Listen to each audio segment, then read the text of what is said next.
بسم اللہ الرحمن الرحیم، رکو، ایک پل رکو اور اپنے دل سے پوچھو، کیا تمہیں نہیں لگتا کہ تمہارے گھر کی دیواروں میں کوئی خطرناک چیز چھپی ہے جو تمہارا سکون چپ کے کاٹ رہی ہے، تمہاری راتوں کی نیندیں اڑا رہی ہے، تمہاری صبح کو زہر کر رہی ہے، اور تم اپنی اسی دہلیز پر کھڑے ہو کر بار بار ہار رہے ہو؟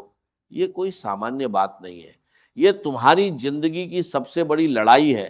وہ چیز جو تمہارے کمرے کے کونے میں، تمہاری الماری میں، تمہاری تصویروں کے پیچھے، تمہاری رسوئی کی دیوار پر، تمہاری زبان پر، تمہاری نظر میں اور تمہارے دل کی گہرائی میں بیٹھی ہے، وہیں سے تمہارا خون چوس رہی ہے، وہی جادو ہے، وہی منحوسیت ہے، وہی تنگی اور بدقسمتی کا دروازہ ہے جو ہر صبح تمہارے گھر میں کھلتا ہے۔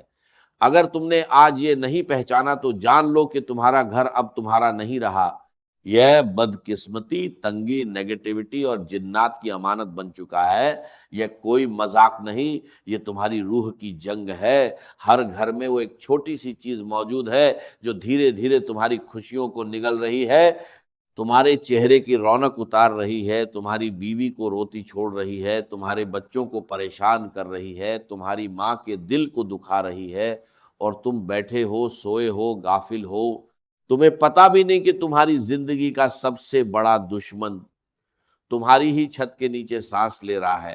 تم کہتے ہو ہم نماز پڑھتے ہیں، ہم دعا کرتے ہیں، ہم ذکر کرتے ہیں، مگر بتاؤ نماز کے بعد تمہارا دل کیوں نہیں مانتا؟ دعا کے بعد بھی تمہاری روح کیوں بے چین ہے؟ اس لیے کہ تم دروازہ بند کر کے گناہ کرتے ہو اور کھلی چھت کے نیچے نیک ہونے کا دکھاوا کرتے ہو۔ تمہارا گھر بھرا ہوا ہے مگر خالی پن چیختا ہے، تمہارے پاس سب کچھ ہے مگر تمہاری نظر میں کچھ نہیں۔ یہی تو سب سے بڑا زہر ہے۔ جب تم نے برکت کو نہیں پہچانا تو وہ کھود ہی چلی گئی۔ اگر تم آج بھی اپنی دیواروں کو شکایتوں سے سجاتے ہو، اگر تمہاری زبان پر کاش کا زہر ہے، اگر تمہاری آنکھوں میں دوسروں کے عیب کے علاوہ کچھ نہیں، اگر تمہارے دروازے پر گالی اور چیخ کی فضا ہے، تو سمجھ لو کہ تم شیطان کو دعوت دے رہے ہو، تم اپنے گھر کو جلانے کا سامان دے رہے ہو۔ تم جانتے ہو شیطان کیا کرتا ہے؟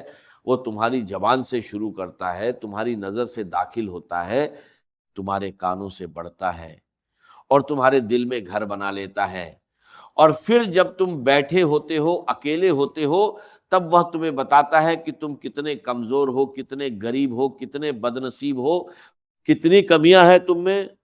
وہ تمہارے اپنوں کو تمہارے خلافر کھڑا کر دیتا ہے، تمہاری بیوی سے تمہاری شکایت کرواتا ہے، تمہارے بچوں کو تم سے دور کر دیتا ہے، اور تم ہو کہ اسے پناہ دے رہے ہو۔ یہ تمہاری اپنی غلطی ہے، تمہاری نادانی ہے، تمہاری غفلت ہے، اور اب وقت آ گیا ہے کہ تم جاگو، کیونکہ اگر تم نہیں جاگے تو کل تمہارا گھر نہیں بچے گا، کل تمہارا رزق نہیں بچے گا، کل تمہاری نیند نہیں بچے گی، کل تمہاری محبت نہیں بچے گی۔ ساری برکت، ساری رحمت، ساری رونق ایک ایک کر کے نکل جائے گی، اور تم رہ جاؤ گے اپنے گھر میں بیٹھا ایک اجنبی، اپنی زندگی میں ایک غریب، اپنی ہی دعاؤں سے محروم۔ لیکن آج موقع ہے، آج آخری موقع ہے، کیونکہ اللہ نے کہا ہے کہ رحمت کے دروازے کھلے ہیں۔ بس ایک بار صحیح نیت سے اپنے گھر کا معائنہ کرو، اپنی زبان پکڑو، اپنی آنکھوں کا موڑ بدلو، اپنے دل کی نیت سدھارو، اور دیکھو تمہارے گھر کی دیواریں پھر سے روشن ہو جائیں گی، تمہاری رسوئی میں برکت اترے گی، تمہارے بستر پر سکون بیٹھے گا، تمہارے بچوں کے چہروں پر رونق لوٹے گی، تمہاری بیوی کی سانسوں میں راحت آئے گی، اور سب سے بڑی بات، تم پھر سے اپنے گھر میں ایک راجا کی طرح نہیں بلکہ ایک بندے کی طرح جیو گے جس کے سر پر اللہ کا سایہ ہے۔ اللہ نے ہمیں جینے کا صحیح طریقہ سکھایا، اس نے ہمیں انبیاء بھیجے، انہوں نے بتایا کہ چھوٹی چھوٹی باتوں میں بڑی برکت چھپی ہے۔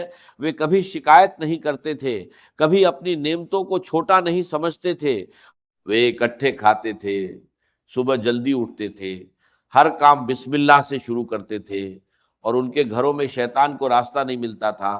اور تم اکیلے کیوں کھاتے ہو؟ تم رات بھر کیوں جاگتے ہو؟ تم صبح کیوں سوتے ہو؟ تمہاری کمائی تو زیادہ ہے مگر برکت کیوں کم ہے؟ تمہارے پاس کھانا ہے مگر پیٹ کیوں نہیں بھرتا؟ تمہارے پاس کپڑے ہیں مگر سکون کیوں نہیں؟ اس لیے کہ تم نے اللہ کے راستے کو چھوڑ دیا، تم نے اپنی عادتوں کو بگاڑ لیا، تم نے اپنے گھر کے دروازے شور کے لیے کھولے، سلام کے لیے نہیں، تم نے اپنی نگاہوں کو عیب کے لیے تیز کیا، رحمت کے لیے نہیں، تم نے اپنی زبان کو شکایت کے لیے کھولا، شکر کے لیے نہیں۔ اور اب تم حیران ہو کہ تم پر تنگی کیوں ہے، بدقسمتی کیوں ہے، محبت کا رنگ کیوں پھیکا پڑ رہا ہے۔ یہ تمہاری اپنی کمائی ہے، یہ تمہاری اپنی بوئی ہوئی فصل ہے، لیکن اچھی خبر یہ ہے کہ اس فصل کو ابھی بھی بدلا جا سکتا ہے، ابھی وقت ہے، ابھی رات نہیں ہوئی، ابھی چراغ جل سکتا ہے، بس اپنے الفاظ بدلو۔ شکایت کی جگہ الحمدللہ کہو، مایوسی کی جگہ انشاءاللہ کہو، دوسروں کی کمی گننے کی عادت چھوڑو، اپنی موجودہ نعمتوں کو گنو، اپنی بیوی کے عیب نہیں اس کی خوبیاں دیکھو، اپنے بچوں کی غلطیاں نہیں ان کی معصومیت دیکھو، اپنے بزرگوں سے عزت کرو، ان کی دعاؤں کو اپنی ڈھال بناؤ، اور جب کوئی تم سے بات کرے تو سلام کو پہلا شبد بناؤ، پھر دیکھنا کہ کیسے تمہارا گھر بدلتا ہے، کیسے رزق تمہارا پیچھا کرنے لگتا ہے، کیسے نیند تمہاری آنکھوں کو چومتی ہے، کیسے سکون تمہاری چار دیواری میں بس جاتا ہے۔ اور جان لو کہ یہ کوئی جادو نہیں ہے، یہ اللہ کا قانون ہے، یہ اس کی سنت ہے۔ اس نے کہا کہ اگر تم شکر کرو گے تو میں تمہیں اور دوں گا، اور وہ کبھی جھوٹ نہیں بولتا۔ اس لیے آج ہی اسی گھڑی اسی وقت کھڑے ہو جاؤ، اپنے گھر کو اللہ کی رحمت کے لیے تیار کرو۔ ان تین زہریلی چیزوں کو نکال پھینکو، پہلی ناشکری کا زہر، دوسری عیب گیری کی بیماری، تیسری شور اور چیخ پکار کی گندی عادت۔ جب تم یہ تینوں نکال دو گے تو فرشتے تمہارا گھر بھر دیں گے، رحمت تمہاری چھت پر بیٹھے گی، برکت تمہاری رسوئی میں بسے گی، اور سکون تمہاری روح میں اتر آئے گا۔ یہ کوئی چھوٹی بات نہیں ہے، یہ تمہاری زندگی کی سب سے بڑی فتح ہے۔ یہ تمہارے نفس سے، تمہارے شیطان سے اور تمہاری تقدیر سے سب سے بڑی جنگ ہے، اور تم جیت سکتے ہو بشرطے تم آج فیصلہ کرو، بشرطے تم اپنی زبان، اپنی نظر، اپنے دل اور اپنے گھر کو اللہ کی راہ پر کر دو، کیونکہ جس گھر میں اللہ کی خوشبو ہو وہاں شیطان نہیں آ سکتا، جہاں بسم اللہ کی فضا ہو وہاں تنگی نہیں ٹکتی، جہاں سلام کا دستک ہو وہاں جنات بھاگ جاتے ہیں۔ یہ سچ ہے، یہ اللہ کا سچ ہے، اور جو اس سچ سے منہ موڑتا ہے وہ خود اپنا دشمن ہے۔ دعا ہے کہ اللہ ہمیں یہ سب سمجھنے، اسے دل سے سویکارنے اور اس پر عمل کرنے کی توفیق کر دے، اور ہماری زندگی کا ہر لمحہ اسی ایمان پر ختم کرے۔ آمین یا رب العالمین۔